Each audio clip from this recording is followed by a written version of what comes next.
श्री कृष्ण कहते हैं कि जो मनुष्य शोक के योग्य नहीं होता उसके बारे में शोक करके हमें कुछ प्राप्त नहीं होगा। श्रेष्ठ और बुद्धिमान मनुष्य वही होता है जो जीवित और मृत व्यक्तियों के लिए शोक नहीं करता। जिसके मन के अंदर शांति होती है, उस मनुष्य से ज्यादा धनवान और सुखी व्यक्ति इस संसार में कोई नहीं होता। जब आपके जीवन के चारों ओर हताशा और निराशा हो, जब दुखों ने आपको हर जगह से घेर रखा हो, तब आप सच्चे मन से कृष्ण जी के नाम का दीपक जलाना और अपना सब हाल श्री कृष्ण को सुना देना। श्री कृष्ण स्वयं आपके सब दुख हरने आएंगे।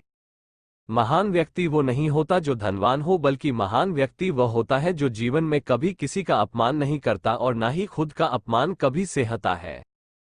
जो लोग सच्चे मन से श्री कृष्ण की पूजा करते हैं और उन पर अटूट विश्वास करते हैं, उन्हें कभी भी निराश नहीं होना चाहिए, क्योंकि अपने सच्चे भक्तों के साथ मुरली वाला हमेशा साथ रहता है। जो मन को नियंत्रित नहीं करते उनके लिए वो शत्रु के समान कार्य करता है। जिस मनुष्य का मन उसके नियंत्रण में नहीं होता, ऐसे मनुष्य का मन उसके शत्रु के समान काम करता है और हमेशा उसके दुखों का कारण बनता है। चुप रहने से बड़ा कोई जवाब नहीं और माफ कर देने से बड़ी कोई सजा नहीं। श्री कृष्ण जी कहते हैं, जिस व्यक्ति को आपकी कद्र नहीं, उसके साथ खड़े रहने से अच्छा है आप अकेले रहे। श्री कृष्ण कहते हैं, जो मनुष्य आपकी कदर नहीं करता और ना ही आपका सम्मान करता है, ऐसे मनुष्य के साथ रहने से अच्छा है कि आप संसार में अकेले रहें। बिना श्री कृष्ण के इस संसार में सब कुछ व्यर्थ है। हम शब्द हैं श्री कृष्ण के और वे स्वयं हमारे शब्दों के अर्थ हैं। जिस व्यक्ति के पास संतुष्टि नहीं है, उसे कितना भी मिल जाए वह असंतुष्ट ही रहेगा। जो मनुष्य अपने जीवन में धन दौलत ऐश्वर्य और प्रसिद्धि को हासिल करता है परंतु संतुष्टि को हासिल नहीं कर पाता, ऐसा मनुष्य जीवन भर दुखी रहता है। और जो मनुष्य थोड़े से संसाधन में भी संतुष्ट हो जाता है, वो मनुष्य जीवन भर सुखी रहता है। जो मनुष्य अपने जीवन में गीता का सच्चे मन से अध्ययन करता है, वो मनुष्य संसार के मोह माया और हर बंधनों से मुक्त होकर आध्यात्मिक आनंद का आशीर्वाद पाता है। अंत काल में जो मनुष्य मेरा स्मरण करते हुए देह त्याग करता है, वह मेरी शरण में आता है। इसलिए मनुष्य को चाहिए कि अंत काल में मेरा चिंतन करे।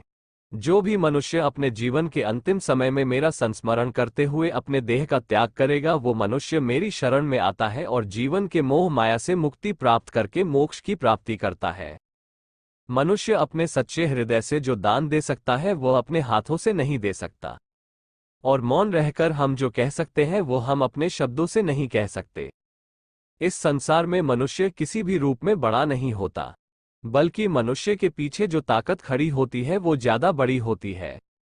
जिंदगी में सदैव अवसरों का आनंद लेना चाहिए, लेकिन किसी के भरोसे को तोड़कर नहीं। इस संसार में भरोसा और विश्वास ही ऐसी चीज है जिन्हें प्राप्त करने में मनुष्य को वर्षों का समय लगता है और फिर भी कई मनुष्य को ये प्राप्त नहीं हो पाता। इसलिए श्री कृष्ण कहते हैं कि जीवन में किसी का भी भरोसा तोड़कर किसी अवसर को प्राप्त करके उसका सुख नहीं भोगना चाहिए। अगर आप जीवन में असफल होते हैं तो आपको दोबारा प्रयास करने में कभी नहीं घबराना चाहिए, क्योंकि जब आप दोबारा प्रयास करते हैं तो आपकी शुरुआत सुनने से नहीं बल्कि आपके अनुभव से होती है। जो हुआ वो अच्छा हुआ, जो हो रहा है वो अच्छा हो रहा है, जो होगा वह भी अच्छा ही होगा। तुम भूत का पश्चाताप न करो, भविष्य की चिंता न करो, वर्तमान में जियो। हमारे साथ जो भी हुआ अच्छा हुआ, हमारे साथ जो हो रहा है वो अच्छा हो रहा है और हमारे साथ जो भी होगा वो अच्छा ही होगा। यही सोचकर हमें अपना जीवन व्यतीत करना चाहिए। अगर हम अपने भूतकाल और भविष्यकाल की चिंता में अपने जीवन व्यतीत करेंगे तो हम अपना वर्तमान भी नष्ट कर देंगे। श्री कृष्ण कभी भी हमारा हाल नहीं पूछते, पर वो हमारी सब खबर रखते हैं। श्री कृष्ण अपने सच्चे भक्तों पे हर घड़ी नजर रखते हैं। दुष्ट लोग अगर समझाने मात्र से समझ जाते तो यकीन मानो महाभारत कभी ना होता। अगर दुष्ट और बुरे व्यक्तियों को समझाने मात्र से कार्य सिद्ध हो जाते तो यकीन मानिए महाभारत कभी नहीं होता। अगर कोई मनुष्य हमारे साथ बुरा कर रहा है तो उसे करने दो, यह उसका कर्म है और समय उसके कर्म का फल उसे जरूर देगा। लेकिन हमें कभी भी किसी के साथ बुरा नहीं करना चाहिए, क्योंकि यही हमारा धर्म है। जो दूसरों की तकलीफों को समझते हैं, जिनमें दया है, दिल से अच्छे हैं, उन्हें दोबारा जन्म लेना नहीं पड़ता। जो इंसान दूसरे इंसान के तकलीफ मजबूरियां